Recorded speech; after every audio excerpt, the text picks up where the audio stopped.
Hello there. So you want to know how you can simply fix your lost connection to game server in Overwatch 2 on Battle.net. This is going to be the only video that you'll ever need to watch on the internet. So with that being said, let's just get straight into the video. So there's a very simple step that you can follow to fix this problem.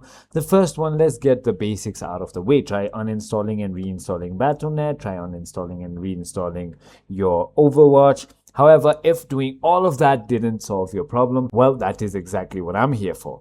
So right click and open file location on battle.net. Again, do it on the shortcut as well. So let me just go ahead and do that. Once you've done that, right click on the application launcher and click on properties and simply go ahead into security. Make sure that you are allowing full control on all application or restricted application packages, system administrator, user, and interactive.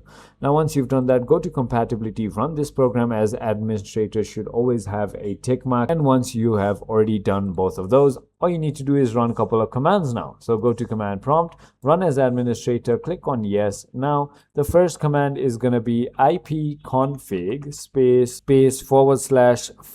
DNS, just like that, and the second one will be netsh winsock reset, just like that, and just restart your computer and your problem is fixed. I hope this video was helpful to you. If it was, hit that like button and I'll see you on the next one.